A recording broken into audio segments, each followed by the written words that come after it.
Reactividad química. ¿Qué es la reactividad química? Es la interacción que se presenta entre una o varias sustancias, las cuales rompen sus enlaces para formar uno nuevo y así crear sustancias nuevas de manera más estable energéticamente. ¿Qué tipo de reacciones nosotros podemos ver en los compuestos orgánicos? Reacciones no polares y reacciones polares. Las reacciones no polares se llevan a cabo mediante radicales libres. ¿Qué es un radical libre? Un radical libre resulta cuando una especie en uno de sus enlaces hace una ruptura homolítica. En ese momento se crean dos especies. ¿Sí? Cada una de ellas tiene un electrón. A estos se le denominan radicales libres. ¿Y qué pasa con las reacciones no polares? Ellas se presentan como especies iónicas. En este caso, por ejemplo, la sustancia más electronegativa se va a llevar el par de electrones creando una carga negativa, mientras que la que pierde los electrones crea una carga positiva. Y la podemos ver de esta manera, donde este átomo de oxígeno se va a quedar siempre con el par de electrones porque es más electronegativo que el hidrógeno o que el carbono. Si lo viéramos de una manera diferente, entonces tendríamos que el par de electrones va al oxígeno creando una carga negativa al grupo OH o grupo hidroxilo y una carga positiva en el carbono. Estas son especies iónicas, son más reactivas, más inestables, porque se forman dipolos. ¿Sí? Aquí en este caso habría un dipolo que va del carbono al grupo OH, debido que a ese es el que corresponde a la mayor carga negativa. Tenemos acá entonces, vamos a hablar un poquito de los radicales libres. Los radicales libres son muy reactivos, por tanto buscan aparear su electrón con otro radical para estabilizarse, inclusive con otra molécula neutra, provocando en esta un radical libre.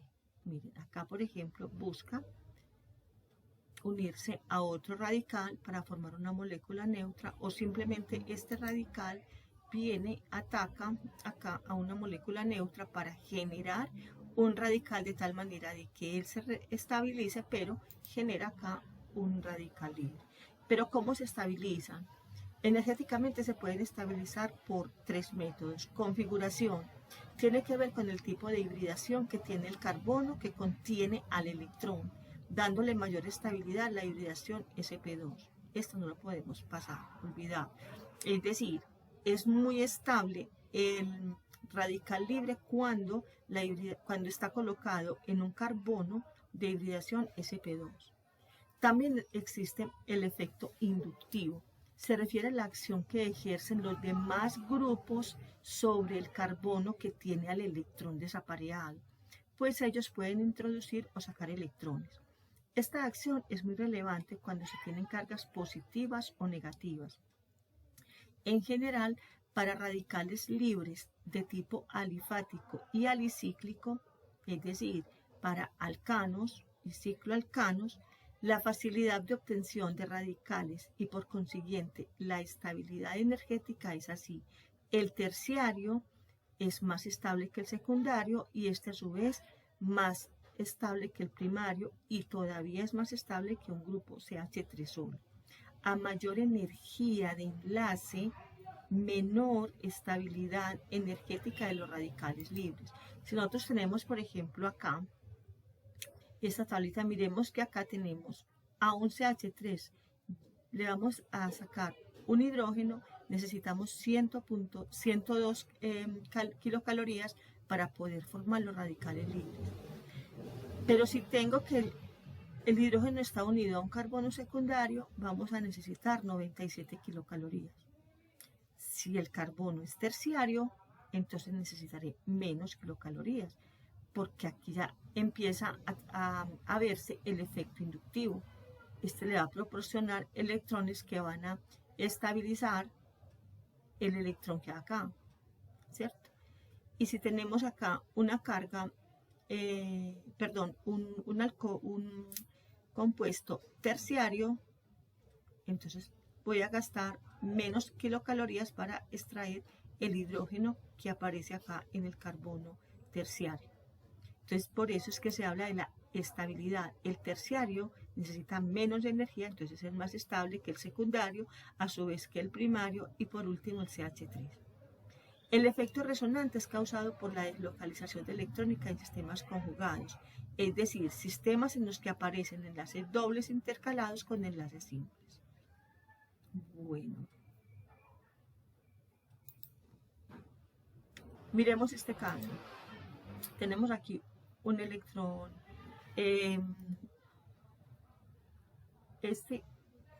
miremoslo desde acá. Este es un compuesto conjugado, enlace simple, doble, simple, doble. Y aquí tenemos un electrón desapareado.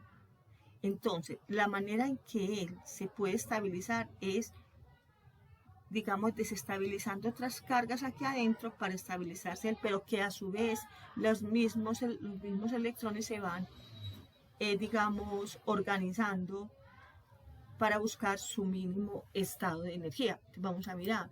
Acá, por ejemplo,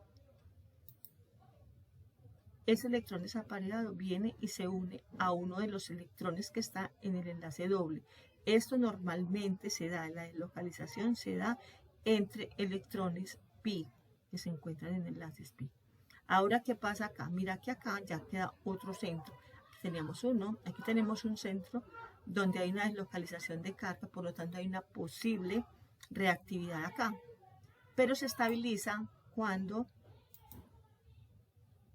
deslocaliza los electrones pi del enlace de carbono-carbono siguiente, quedando entonces acá una especie lista para continuar nuevamente o repetir el proceso.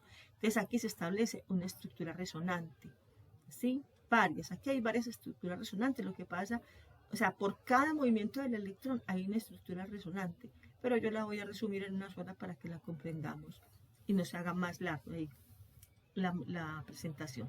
Entonces tenemos acá que de esta manera me va a quedar la estructura resonante. Ya los electrones fueron pasando por cada uno de los carbonos de las moléculas, creando de esta manera sustancias mucho más estables. Entonces tengo, inicialmente teníamos un enlace simple, ahora ya lo tengo doble, simple, doble. Continúa como en el estado conjugado de los enlaces, pero esta forma sería más estable que, digamos, la inicial o una de las estructuras resonantes que se vayan generando durante la deslocalización de electrones. Entonces aquí tenemos dos centros que nos permitan entonces, digamos, tener reactividad química. A mayor número de centros, más estable es, porque se puede localizar en cualquiera de ellos, en especial cuando digamos que el carbono secundario presenta menor energía que un carbono primario, entonces ahí es donde se va a llevar a cabo la reacción. ¿Cómo se clasifican las reacciones no polares? Las reacciones no polares se van a clasificar de dos maneras. Una, de sustitución no polar, y la otra es de adición no polar. Veamos la de sustitución no polar. Normalmente se da entre alcanos y cicloalcanos. Y las reacciones que se llevan a cabo son halogenación y nitración. ¿Qué hay en la halogenación? Vamos a agregar un halógeno. Para agregarlo vamos a necesitar luz o calor. Esto es un catalizador. Es simplemente una sustancia, una acción o una manera en que se le pueda colocar a la reacción para que se lleve a cabo. Yo puedo calentar una sustancia para que se lleve a cabo una reacción. ¿Sí? Bien. ¿Qué me produce? Como es una sustitución, vamos a sustituir un hidrógeno por un halógeno para que me quede de esta manera. Por ejemplo, yo tengo el pentano, 2-metilbutano, ¿sí? Y le voy a agregar bromo. Para eso voy a utilizar luz ultravioleta. Bueno, entonces, ¿cómo lo hago? Simplemente acá el bromo va a entrar a sustituir los hidrógenos. Puede que haya muchas sustancias, muchos productos o subproductos que se formen en esta reacción. Sin embargo, hay un producto que va a tener mayor cantidad de producto. ¿Cuál? El más estable. ¿Y cuál es el más estable? El que se encuentra, el hidrógeno que se encuentra en un carbono terciario, ya dijimos que ese es el más estable, entonces ese es el que va a tener o va a recibir el bromo o el halógeno. En este caso, este va a ser mi carbono más estable, por lo tanto, ahí voy a obtener el producto estable y en mayor cantidad. ¿Cómo se llama este producto? El 2-bromo 2-metil-butano más ácido bromídrico. Si tengo un cicloalcano, puedo sustituir cualquiera de ellos. En este caso no tengo ninguna dificultad porque todos ellos están en un carbono secundario, lo que me da mucha estabilidad. Si tuviera de pronto alguna ramificación acá, entonces, ¿qué hay que hacer? Ese ya sería un carbono terciario, por lo tanto, el hidrógeno que quedaría ahí es el que es sustituido. En este caso, por ejemplo, fijémonos que acá es un carbono terciario, aquí hay un hidrógeno, que es el hidrógeno que va a ser sustituido. Por lo tanto, no lo voy a hacer acá, ni lo voy a hacer en los carbonos primarios, porque este es el más estable. Acá, en este caso, tenemos 1, 2, 3 y aquí me falta un hidrógeno. Este será el punto más, digamos, más estable para esa molécula. Entonces, puedo sustituir este hidrógeno por un bromo para que me quede 1-bromo, 1-metil-ciclohexano. Completar las reacciones de acuerdo con lo que te acabo de explicar. La otra reacción es la de nitración. Para que haya una nitración es porque voy a agregar ácido nítrico, pero no lo puedo agregar como HNO3, sino que tengo que descomponer la molécula como HONO2. Y a ti veréis que no pasa nada, simplemente la reorganización de átomos dentro de esa molécula. ¿Para qué necesito yo este grupo OH? Lo necesito para que pueda recibir el hidrógeno que es sustituido acá en la molécula de sustrato. Entonces, cuando este hidrógeno viene para acá para unirse con esta molécula, entonces, ¿qué sucede? Que esta molécula se rompe. Por acá, digámoslo así. Aquí tengo un electrón, aquí tengo el otro. Entonces, ¿qué sucede? El grupo OH se une al electrón desapareado que viene con el hidrógeno para formar agua y el resto de la molécula se va a unir al grupo R. Por ejemplo, acá, utilizando esta misma sustancia, el 2-metil-butano, 1, 2, 3, 4, butano. Entonces, fíjate que el HNO3 se va a pegar aquí como NO2, porque es más estable y forma agua. Acá, el hidrógeno está solito. Entonces, por lo tanto, puedo colocar ahí el grupo NO2 y me forma el agua y me da de una manera más estable. Entonces, estos son los detalles que hay que tener en cuenta para poder dar una mejor respuesta en un ejercicio dado. Bien. Reacciones de adición no polar. Esto lo deben recordar siempre. ¿Entre quiénes se dan? Entre alquenos y cicloalquenos. ¿Y qué son? Son hidrohalogenaciones en presencia de peróxido. Cuando están en presencia de peróxido, entonces igual vamos a mirar la estabilidad del compuesto. Sin embargo, aquí me dicen que el halógeno, este halógeno, normalmente se va a unir al compuesto que tenga menos ramificaciones. ¿Sí? Más adelante vamos a ver que en otro tipo de compuestos sí cuentan mucho las ramificaciones para unir el halógeno. Entonces, en este caso tenemos los catalizadores que son luz o peróxido. Entonces, simplemente se van a unir. En este caso podemos tener varios compuestos, ¿cierto? Sin embargo, los más estables es dependiendo de dónde se posiciona ese halógeno. En este caso, de acuerdo con esta reglita, nos dice que este va a ser el compuesto más estable. ¿Por qué? Porque el halógeno pasó a unirse a un carbono que está menos ramificado y eso le da más estabilidad. En este caso, por ejemplo, tengo un ciclobuteno más HCl, lo puedo unir a cualquiera de ellos debido a que no hay muchas ramificaciones, están simétricos o es simétrico. Cada carbono tiene el mismo, digamos, átomo de carbono al lado. En este caso, por ejemplo, ¿sí? Aquí el HBr, entonces viene, aquí vamos a colocar el bromo y aquí vamos a colocar el hidrógeno. Aquí en este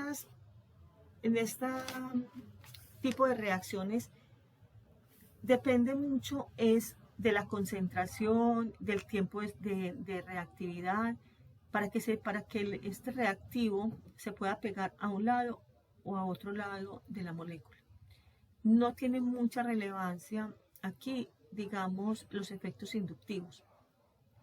Pero sí lo va a tener cuando veamos, por ejemplo, las moléculas que tienen dipolos. Estoy de acuerdo con la anterior, podés completar esta reacción. Entonces, yo diría que en este caso, aquí el cloro pasaría a este átomo de carbono y el hidrógeno pasaría a este otro átomo de carbono. Aquí no habría ningún problema porque ambos carbonos tienen el mismo número de átomos de carbonos adyacentes. Reacciones polares se caracterizan por la formación de iones como productos intermedios a partir de sustancias polares. Los iones pueden ser sustancias minerales u orgánicas y se forman cuando ocurre el rompimiento heterolítico de un enlace y la fracción electronegativa se queda con el par de electrones. Entonces miremos que en este caso tengo un RF, esta es la función química, aldehído, cetona, alcohol, éter, éster, anhídrido, lo que sea. Esa es la función química. Y aquí tengo, por ejemplo, otra forma que es cuando tengo a este compuesto, a este grupo alcano, pero la función es un metal. Tengo aquí, por ejemplo, plata, sodio, potasio, rubidio, cesio, manganeso, zinc, lo que tenga, es que sea metálico. Cada uno de ellos se polariza de una manera diferente. Si en este primer compuesto donde tengo una función, entonces la función es la que se va a llevar los electrones creando una carga negativa, mientras que la que queda positiva es la molécula R, es decir, cualquier grupo alcano, alqueno o alquino que haya ahí. Cuando tengo a ese grupo alquílico unido a un metal, entonces el metal siempre va a ceder esos electrones. En este caso, el grupo alquílico es el que va a quedar de forma negativa, mientras que el metal va a quedar de forma positiva. ¿Qué rupturas se pueden llevar a cabo? Entonces ya nosotros sabemos que hay una en el cual una molécula se puede quedar con la carga negativa formando entonces acá una sustancia en el cual el carbono es positivo y este grupo, el resto del grupo, es negativo. O sea, de esta manera. Entonces acá se está formando ¿qué? Se forma un ion carbonio o un carbocatión. Mientras que si tengo, por ejemplo, una sustancia que tiene un metal, entonces al presentarse el rompimiento heterolítico, entonces el carbono va a quedar cargado negativamente, mientras que el sodio va a quedar cargado positivamente. Entonces va a producir dos especies muy reactivas, sobre todo el sodio. Entonces aquí ¿qué me va a quedar? Me va a formar el carbanión, ¿sí? Porque tiene una carga negativa. ¿Cómo se estabilizan esos iones? Entonces la primera forma de estabilizarse es del ion carbonio, es como tiene una carga positiva, entonces se va a estabilizar mediante la hibridación sp2. Pero el carbanión, como le llegan dos electrones, entonces puede formar un tercer orbital para formar una hibridación sp3. Y esto es lo que le da una estabilidad por configuración. Te recuerde, el ion carbonio o carbocatión se estabiliza por hibridación sp2, mientras que el carbanión es hibridación sp3 al 1 porque le faltan electrones y el otro porque tiene una carga de más. El efecto inductivo es la acción que ejercen los grupos unidos al carbono que tiene la carga. Ya esto lo sabemos. Sí tiene mucha importancia. Sí tiene mucha importancia en iones, puesto que las especies ya no son neutras, como sí ocurre en los radicales libres. En los iones carbonio, si el efecto inductivo es sacador de electrones, aumenta la densidad de carga, haciéndola más reactiva, disminuyendo la estabilidad. Lo contrario, es decir, dador de electrones, aumenta la estabilidad al neutralizar parcialmente la carga positiva. Miremos cómo sería eso. Tenemos acá el compuesto A, el compuesto B y el compuesto C. Aquí tenemos el cloro. ¿Qué es el cloro? Recordemos que el cloro tiene por acá muchos electrones, por lo tanto él es sacador de electrones, él atrae más electrones.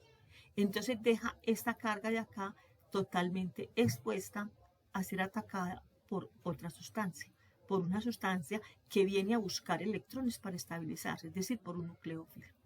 Bien, miremos la B. La B tiene un grupo CH3, aquí tengo un grupo CH3, ellos son dadores de electrones. Crear un efecto estérico, digámoslo así, que es como cuando neutralizo la carga y la protejo para que sea poco atacada por agentes nucleofílicos exteriores. Sin embargo, fíjese que acá tiene un hidrógeno y este hidrógeno aporta muy poca cantidad de electrones. Por lo tanto, no es tan estable como el C, que tiene 1, 2 y 3 grupos CH3 totalmente dadores de electrones que van realmente a neutralizar parcialmente esta carga, de tal manera de que le dé una estabilidad mayor. Por lo tanto, el orden de mayor a menor estabilidad es C, es más estable que B y a su vez es más estable que A.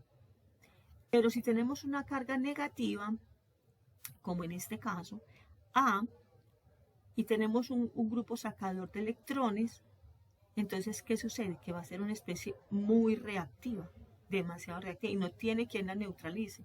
Mientras que acá, la B va a estar muy parcialmente neutralizada porque el hidrógeno aporta pocas cargas sobre esta carga negativa. En este caso ya estaríamos aportando cargas positivas, ¿sí? Y aquí tenemos los tres grupos CH3 que van a aportar gran cantidad de cargas positivas para poder neutralizar parcialmente o totalmente esta carga. Por lo tanto, aquí el orden de menos a mayor estabilidad sería la A, es más reactiva que B y es más reactiva que C.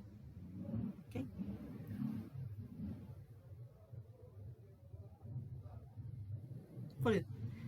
¿Eso qué quiere decir? Que es que A va a ser más reactiva, o sea que aquí el orden de mayor a menor estabilidad sería este en el anterior, pero en el otro este va a ser más reactivo que B y que C, por lo tanto va a ser, la estabilidad va de menos a más. Efectos resonantes. Acá se trata de localización de cargas. Entonces aquí, por ejemplo, si yo paso todo el par de electrones, entonces ya me neutraliza una carga que tenía positiva, pero me crea nuevamente aquí una carga positiva. Esto es deslocalización, pero por cargas, porque aquí ya va un par de electrones que tiene una carga negativa. Donde se observa mucho los compuestos conjugados cuando son de cadenas largas, o también en los compuestos que son, digamos, con enlaces triples, como en este caso el benceno. En este caso el benceno, ¿sí?, se puede estabilizar de la siguiente manera. Este par de electrones pasa acá a formar un enlace doble, pero para que ese enlace doble se pueda formar, este par de electrones que hay acá pasa y desestabiliza el anillo aromático. Nuevamente, eso es inmediato, que vuelve nuevamente a formar acá un enlace doble y este par de electrones pasan a uno de los vértices o se deslocalizan, mejor porque no sabemos exactamente si están ahí o dónde, simplemente se deslocalizan creando un nuevo centro. y así sucesivamente. A mayor número de centros de deslocalización, mayor será la estabilidad de la molécula. Fijémonos que acá teníamos los electrones colocados de esta manera en sus dobles enlaces y acá ya aparecen de una manera diferente. Porque debido a la deslocalización, eso causa o eso da mayor estabilidad en las moléculas, o sea, menor reactividad. Clasificación de las reacciones polares. Bueno, estas son bastánticas. Aquí vemos, por ejemplo, la tabla. En esta tablita podemos ver el resumen de esas reacciones, las no polares, sustitución y adición, y aquí tenemos las polares, que son las que se generan mediante electrófilos y nucleófilos, que también son compuestos polares, ¿no? Entonces, ¿quiénes son ellas? Sustitución polar. Entonces puede ser sustitución electrofílica o sustitución nucleofílica. Se presentan dos. Tenemos dos, adición, reacciones de adición. Puede ser adición electrofílica y adición nucleofílica. 3, eliminación, eliminación 1,2 o eliminación beta. 4, oxidación y reducción. Y por último, quinto, ácido-base. Bueno, vamos a mirar las reacciones de sustitución polar. Las reacciones de sustitución polar pueden ser electrofílicas o nucleofílicas. Las electrofílicas, si el reactivo es un grupo persecutor de electrones, es decir, que está buscando electrones, la reacción es electrofílica. Pero si el reactivo, o sea, el reactivo es el que ataca la función, pero si el reactivo es un grupo persecutor de cargas positivas, entonces tiene carga negativa para poder unirse a una positiva, la reacción es de sustitución nucleofílica. Aquí vemos una tabla que ya ustedes la tienen, donde aparecen los sustratos y los reactivos de una vez polarizados para saber qué se une con qué. Eso crea que aquí pues, nos va a ayudar muchísimo al momento de realizar nuestras reacciones químicas. Eso sí, tenemos que estar muy atentos y reconocer muy bien las funciones químicas. ¿Quiénes presentan sustituciones electrofílicas? Normalmente los compuestos aromáticos. ¿Sí? Sustituciones, es decir, vamos a quitar un hidrógeno para colocar un electrófilo. Esto va en presencia de un catalizador. Un catalizador puede ser luz, puede ser luz ultravioleta, peróxido, como era en el caso de los radicales libres. Son sustancias que participan en la reacción, pero que no aparecen en los productos. Simplemente hacen que se ejecute la reacción. ¿Listo?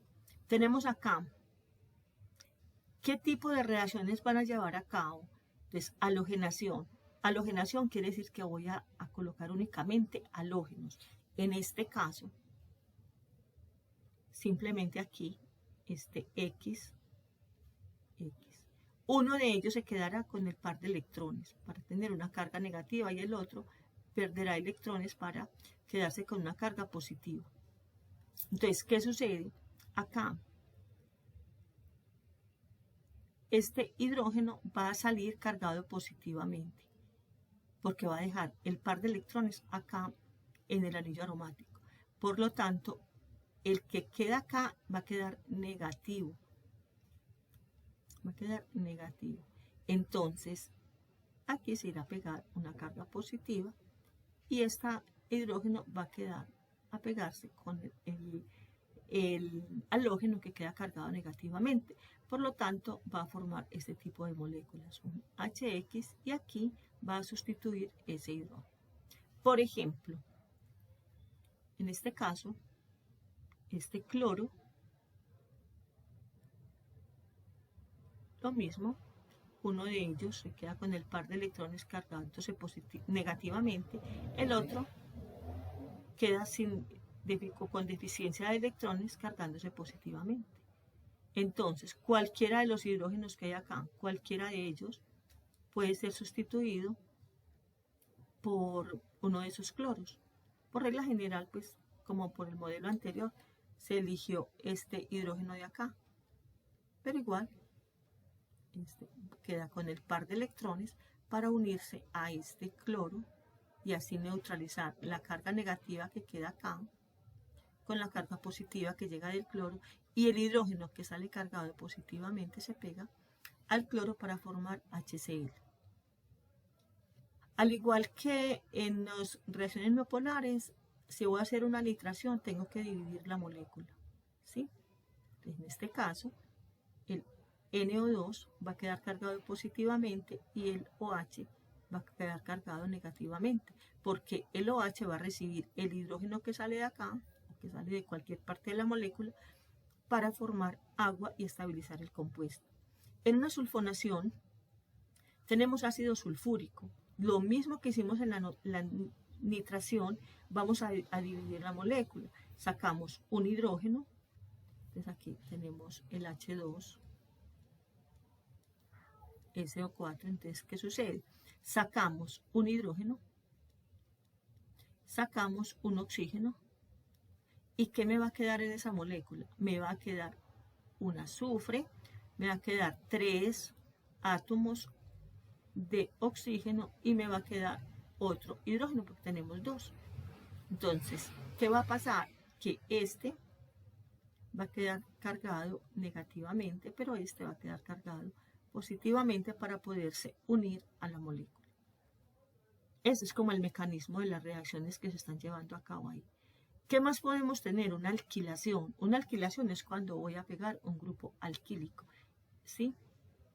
Entonces, ¿qué necesito? Pegar el grupo alquílico acá, por lo tanto, ese es el que se va a quedar con los cargado positivamente, sí, porque aquí va a quedar cargado negativo. Entonces, el grupo alquilo queda cargado positivamente, mientras que el halógeno se va a llevar el par de electrones para poder formar una molécula de HX con el hidrógeno que es sustituido en el anillo aromático. Por ejemplo, tengo aquí el clorometano, ¿sí? El clorometano, entonces, ¿qué sucede? El cloro se queda con el par de electrones y este queda cargado positivamente. El hidrógeno deja el par de electrones y sale cargado positivamente. Entonces, ¿dónde se va a pegar? Se pega al cloro y este viene y se pega acá, donde estaba el cloro, para poderlo sustituir. Entonces me queda la molécula de esta manera. Fíjense en el tipo de catalizador que tiene. Lo mismo en una acilación, es exactamente lo mismo. Aquí tengo el compuesto que me va a quedar cargado negativamente, entonces me tiene que quedar un espacio aquí cargado positivamente que se va a pegar nuevamente al anillo aromático. Pero fíjense que la reacción es lo mismo, simplemente lo que me está cambiando es R. Y esta se llama acilación. ¿Y por qué se llama una acilación? Porque estoy pegando un grupo acilo. Se llama grupo acilo porque tiene este grupo carbonilo. ¿Quiénes presentan sustituciones nucleofílicas? Las van a presentar los haluros de alquilo, es decir, todos los RX, CH3, el clorometano, diclorometano, cloropropano, etc. Los alcoholes, el etanol, el propanol, butanol, etc. Los éteres pueden ser simétricos o no simétricos. Cuando le colocamos herrero, pues porque sean simétricos, pero si aparece por aquí una comita en uno de los R's, quiere decir que no son simétricos. Aquí puedo tener un metil y aquí puedo tener un etil. Ácidos carboxílicos como el RCOOH, es una fórmula general, una fórmula semicondensada, o cualquier derivado de ácido. W significa que esto es diferente de hidrógeno. Entonces ahí entran los haluros de ácido, o sea, reemplazando todo esto por un halógeno, reemplaza todo esto por un halógeno, o también los anhídridos, o las amidas, o las sales. Todos ellos tienen esta fórmula general, que no la podemos perder, porque esto digamos, es como el mapa para yo saber qué tipo de compuestos se van a formar en una reacción dada. Entonces tengo aquí, por ejemplo, un alcohol que reacciona con un hidroácido, entonces hay como una especie de intercambio, ¿no? como un intercambio de iones acá. Este compuesto que es negativo viene a reemplazar este grupo OH, ¿cierto? Y el hidrógeno se pega al grupo OH para estabilizar la molécula con una molécula de agua. Aquí tengo, por ejemplo, un éter, ¿sí? En el éter miremos que es este grupo que está en la molécula el que queda cargado positivamente y la función éter es la que queda cargada negativamente. Por lo tanto, acá cuando yo a esto le agrego un aloácido o un hidroácido como el HI, entonces la parte positiva se pega al radical positivo, ¿sí?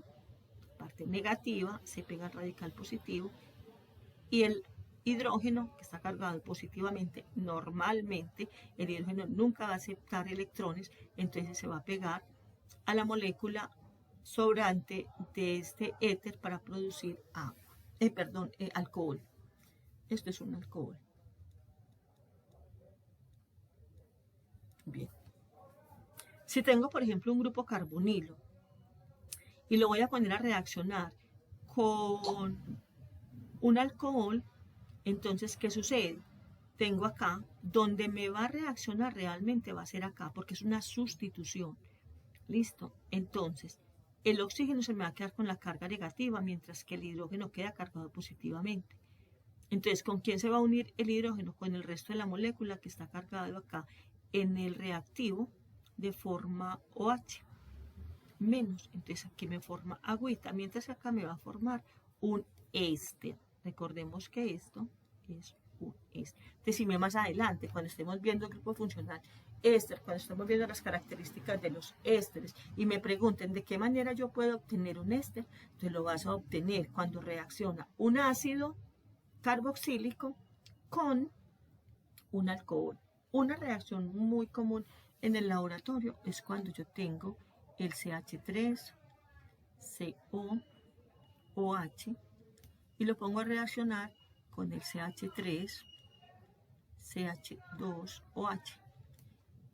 Y esto me produce un éster que se llama, o que es el CH3, CO, o CH2, CH3. Y este éster huele, tiene un olor como a banana, como si, huele muy rico, más el agua. Esto lo forma uno en el laboratorio. Es una reacción que en caliente se calienta, que no colocaron, pero aquí eso se debe calentar para que se lleve a cabo más la reacción de una forma más efectiva. También puedo tener un cloruro, un derivado de ácido, un cloruro de hilo, porque pues aquí no sé qué será esta R, ¿cierto? Un cloruro de acetilo, digámoslo así. Entonces, ¿qué tenemos acá? Le vamos a colocar lo vamos a poner a reaccionar con un alcohol. Lo mismo, la parte negativa del alcohol va a ser el grupo que lo contiene más el oxígeno.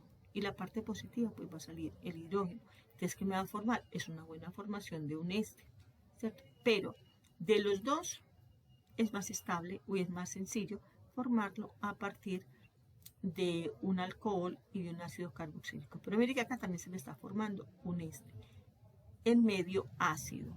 Este es agua, o sea que esto es neutro, mientras que este va a ser el medio ácido. La adición es característica de compuestos con cadenas insaturadas, alquenos, cicloalquenos y alquinos. La reacción general es, miremos acá. Te recordemos, en un enlace doble, el par de electrones va a pasar para un lado o para el otro lado de los carbonos, para uno de los dos carbonos que conforman el doble enlace. Vamos a agregar el reactivo, que es una especie electrofílica y nucleofílica. No voy a entrar aquí a explicar el mecanismo de la reacción, pero sí vamos a mirar qué es lo que sucede.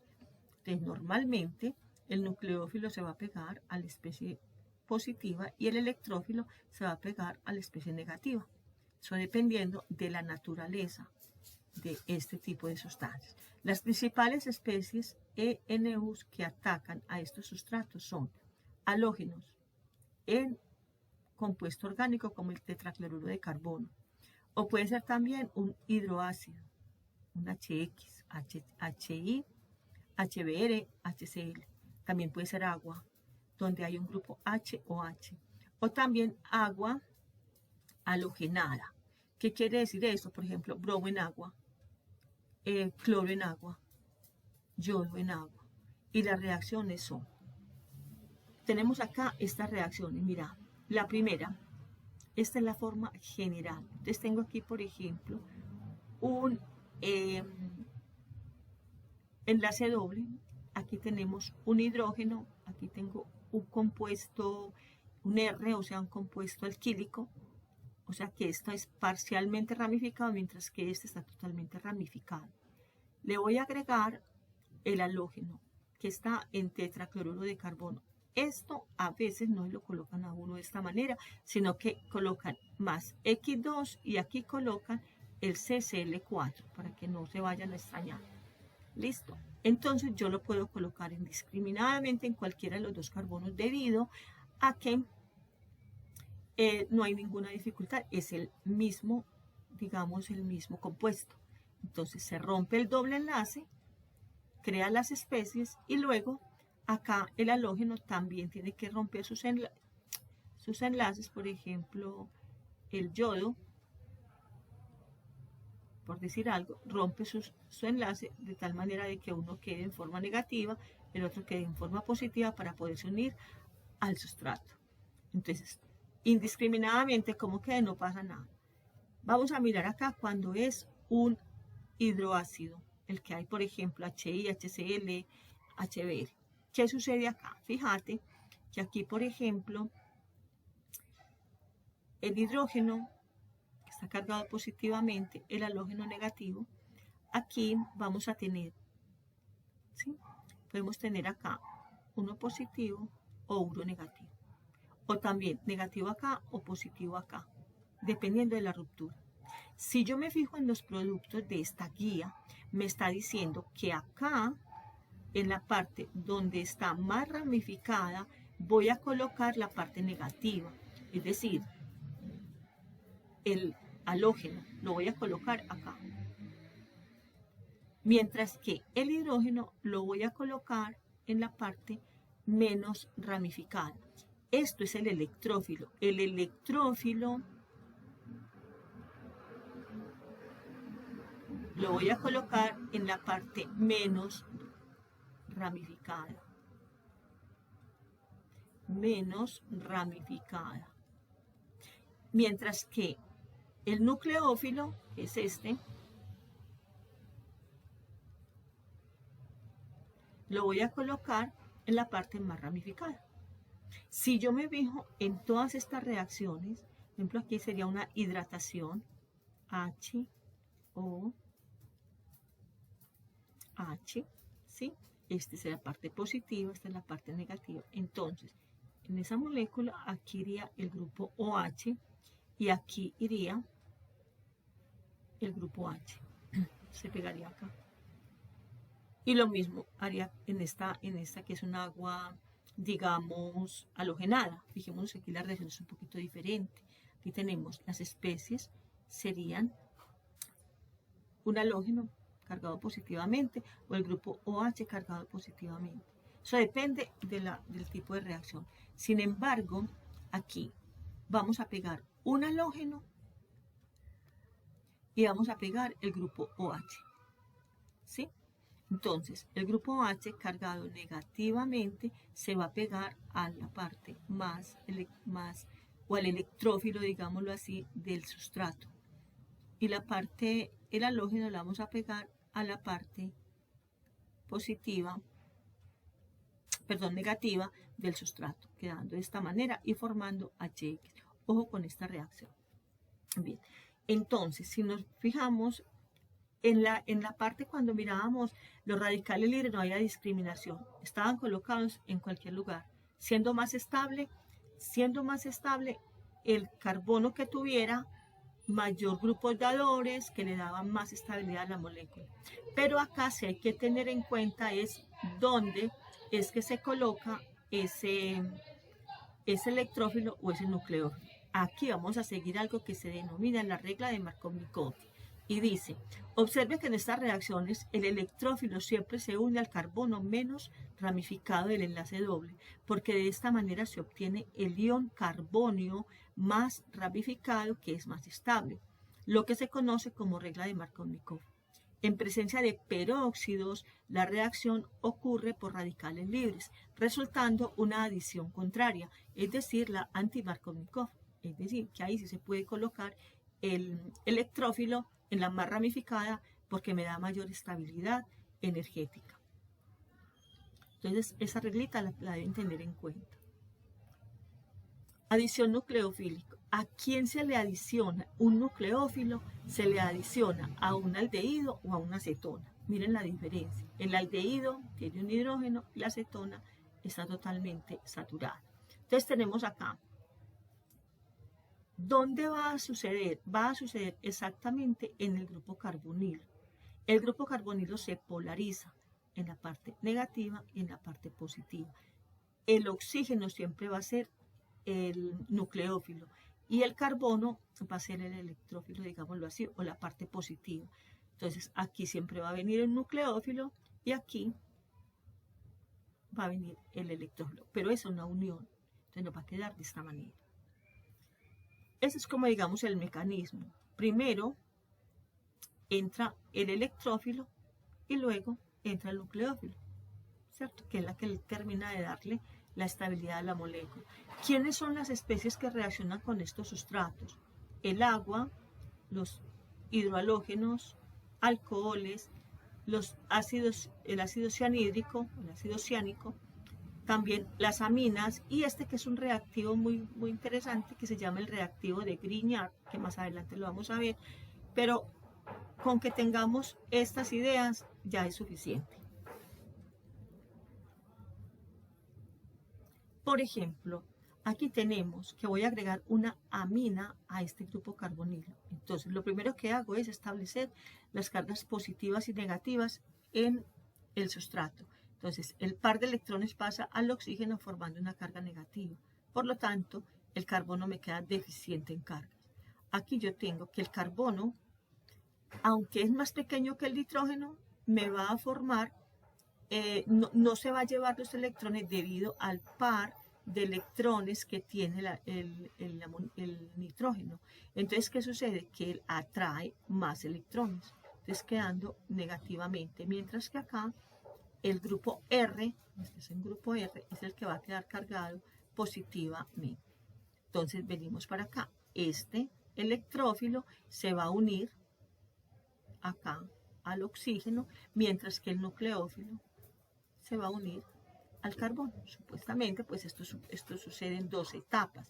La primera etapa es donde llega el electrófilo, seguramente, en los estados intermedios, que es lo que sucede por aquí antes de tener la parte final, pues la han medido y han analizado los estados intermedios, encontrando que primero se ha unido el electrófilo y luego el nucleófilo. Y esta sería el resultado final. ¿Sí? Acá se voy a agregar un grupo ciano, lo mismo, aquí tengo estos electrones, recuerden que estos enlaces son formados por electrones spin, entonces este es el que se va a llevar la carga, el hidrógeno nunca se lo va a llevar, ¿sí? Igual, si aquí tuviera una R, él no se llevaría esa carga, se lo llevaría este debido a que acá hay un nitrógeno que tiene un par de electrones desapareados, entonces este quedaría con la carga negativa, entonces hago exactamente lo mismo. Cojo el grupo carbonilo, le paso los electrones al oxígeno para que me quede cargado positivamente el carbono. Y luego lo que hago es unir la parte negativa con la positiva y la parte positiva con la negativa. Ese es el mecanismo de aprendizaje, digámoslo así. Que internamente sucedan otras cosas, eso ya pues dejémoselo a otro tipo de estudio. Reacciones de eliminación. Son reacciones contrarias a las de adición y consiste en sacar átomos del sustrato para formar insaturaciones o anillos. Los tipos de eliminación más comunes son Una eliminación 1,2. Forman enlaces dobles o triples. Y B, una eliminación beta, que forman anillos. ¿Cuándo se van a formar esto? Cuando las sustancias que voy a eliminar o los átomos que voy a eliminar se encuentran en los extremos de la cadena. ¿Sí? Aquí lo vamos a tener en los extremos de la cadena.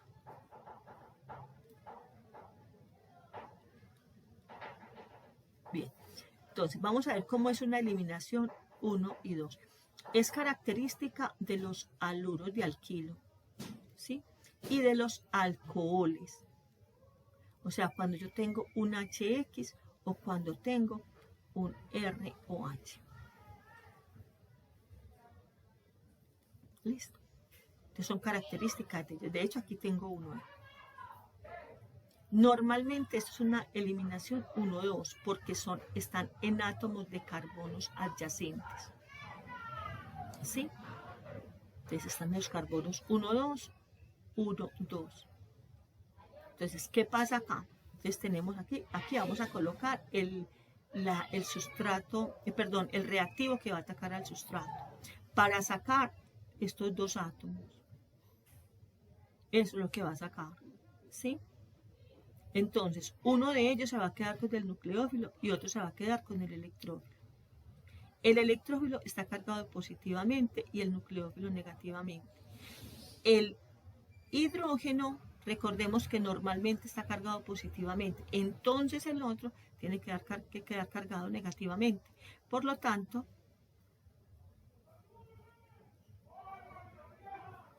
el nucleófilo se pega al electrófilo y este nucleófilo del sustrato se pega a la parte positiva o atrae la parte positiva extraída del sustrato. ¿Y qué me queda acá? Entonces, si este señor se lleva el par de electrones, este los va a colocar acá o los va a dar para que se forme el enlace doble.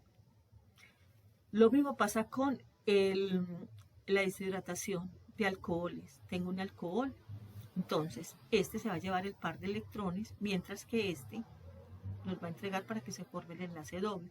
¿Qué vamos a tener? Vamos a tener un enlace doble y agua. Esto lo hicieron en el laboratorio, donde ustedes tomaron el etanol, ¿sí? El etanol para formar el etileno, utilizando ácido sulfúrico, muy concentrado como agente deshidratante y calentando en el mechero. Ejemplos. Tenemos acá, por ejemplo, esta sustancia. Tengo el 1, 2, 3, 4. 1. Tengo el 2-bromo 3-metilbutano, que va a reaccionar con el hidróxido de sodio. ¿Sí? ¿Qué va a pasar acá? El sodio es un metal, entonces esto va a ser el electrófilo y este va a ser el nucleófilo. ¿Con quién se va a pegar esto? Entonces miremos acá. Recuerde que el hidrógeno siempre sale sin nada, porque él va a dejar el par de electrones acá, mientras que el bromo se queda con el par de electrones. Ok, entonces este va a quedar cargado negativamente y aquí vamos a quedar con una deficiencia. Perdón, aquí tenemos. Sí, ahí está. Entonces, ¿qué tenemos acá? El grupo. Espérate, yo miro aquí. El bromo sale para unirse con el NaBr, mientras que el hidrógeno me va a quedar acá. Entonces, ¿qué voy a tener? Sí. Entonces, tengo el NaBr, vuelvo acá, y tengo acá el doble enlace que se genera por la salida del hidrógeno que se va a unir al grupo OH, que me va a formar el agua y el enlace doble. ¿Cómo se llamaría esto? El 1, 2, 3 metil 2 buteno. Y me forma una sal que es estable. Para eso hay que calentarlo. Tenemos acá, por ejemplo, este alcohol. Bien, entonces este alcohol, en medio de un deshidratante fuerte, me va a formar ¿qué? Me va a formar el 2-metil, pero aquí me queda como faltando algo, creo que aquí hay como algo que no me cuadra, bien, porque aquí este grupo OH no tiene un hidrógeno adyacente, esto me sobra acá, ese me sobra acá, aquí lo que tengo es este hidrógeno, entonces esto se va de acá, es así porque tengo, no, espere que sí está bien, tengo CH3, C, y aquí tengo un CH3, aquí tengo el grupo OH, es que no lo veo como bien, aquí tengo el CH2, sí, y aquí tengo el grupo OH, entonces tengo el grupo OH en este carbono y en el otro carbono tengo el grupo, el hidrógeno, entonces el hidrógeno me va a formar el doble enlace acá para salir con este OH, listo, perfecto, pero entonces, así ahí está, CH2, doble enlace, CH3, CH2, doble enlace, CH3 aquí, aquí tendría este grupo CH3 y este CH2 es este que hay acá, doble enlace, CH2 y ahí me quedó más agua, muy bien, es un deshidratante que utilizo para extraer la molécula de agua y formar el enlace doble. Así como que esta estructura como que no la vi bien en ese momento. Bien, vamos para acá. Eliminación beta es característica de dialuros. Ay, mire, de dialuros, vea. ¿Quiénes son los dialuros? Los que tienen dos halógenos colocados acá, que no están en carbonos adyacentes en la molécula y que no están en carbonos adyacentes en la molécula y se caracteriza por la formación de anillos. ¿Qué necesitamos acá? Zinc. Recuerde que el zinc tiene un número de oxidación de +2. Por lo tanto, estos halógenos se pueden pegar tranquilamente a él para poder formar el anillo. Por ejemplo, aquí tengo el 1, 2, 3, 4, 5, 6, 1, 6 dibromohexano. En presencia de zinc me va a formar el ciclohexano y el ZnBr2. No hay más. Reacción de oxidación. En química orgánica el término oxidación se generaliza para toda reacción en la cual el sustrato gana oxígeno o pierde hidrógeno. La reacción se efectúa utilizando agentes oxidantes, entre los cuales los más importantes son el K-4 o también K2, CR2 o 7, o también el cobre en calientico. Pero estos son los más comunes, pues. El que más se utiliza en el laboratorio es el permanganato de potasio. Bueno, entonces, ¿qué tenemos? ¿Quiénes se oxidan? Los alcoholes primarios se oxidan a aldehído y luego pueden seguir oxidándose hasta un ácido. Los aldehídos, ve aquí está, aldehído. Los aldehídos se oxidan hasta un ácido. O sea que en una misma reacción un alcohol pasa a aldehído y luego a ácido. Los alcoholes secundarios se oxidan a cetonas. ¿Sí? En especial, y los alcoholes terciarios no oxidan. Aquí tenemos, por ejemplo, el compuesto tolueno o metilbenceno, que cuando lo pongo a reaccionar con permanganato de potasio, pues se va a oxidar acá, la molécula de benceno va a permanecer intacta. Es acá donde se va a producir la oxidación, es decir, que vamos a agregar oxígenos para formar el ácido benzoico.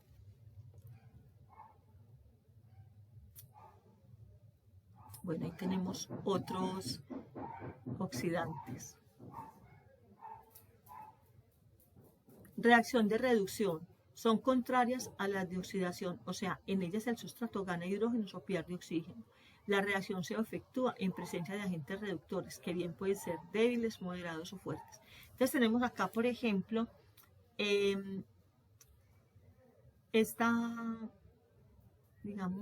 estos compuestos. ¿Quiénes son los débiles? Paladio inactivo en medio ácido. O, mire cómo se llama esto, borohidruro de sodio. Borohidruro de sodio en medio ácido. Cuando ustedes vean cualquier especie, una especie cualquiera, Y, un slash, y aquí caliente, H+, en medio de OH-, quiere decir que este compuesto está en medio de calor, está en medio de ácido o está en medio básico. Moderados, platino en medio ácido, estaño en medio ácido. Mira cómo se llama, hidruro de litio y aluminio. Hidruro de litio y aluminio en medio ácido. Zinc en medio ácido. Níquel en medio ácido. Eso se llama borano. Y fuertes es una amalgama de mercurio y zinc en medio ácido. Estos son contrarios a lo que hacíamos ahorita. Aquí vamos a agregar hidrógenos para saturar los compuestos. Por ejemplo, un alquino, cuando yo le agrego hidrógeno, se reduce a un alqueno. Y si le sigo agregando más hidrógeno, se va a convertir en un alcano. Si tengo, por ejemplo, un ácido carboxílico, cuando yo le agrego hidrógeno, lo convierto en un aldehído. Y si le sigo agregando, pues lo voy a convertir en un alcohol. Y si le sigo agregando hidrógenos, voy a formar un alcano. Si tengo, por ejemplo, una acetona, ¿sí?, le agrego hidrógenos y forma un alcohol secundario. Y hasta ahí llegó. Si tengo, por ejemplo, un grupo ciano, entonces me va a reducirse hasta una amina. ¿Listo? Esto es una amina. Eso es en forma general. Las funciones que presentan reacciones de reducción son alquinos, alquenos, ácidos carboxílicos, derivados de ácido, nitrilos, aldehídos, cetonas y alcoholes. Y tenemos pues toda la variedad de las sustancias que realmente forman compuestos más saturados. Recordemos que acá vamos a tener alguno de estos catalizadores. Puede ser, por ejemplo, acá que te digan platino en H+. Puede ser. O que te digan, por ejemplo, que aquí tenemos un NaB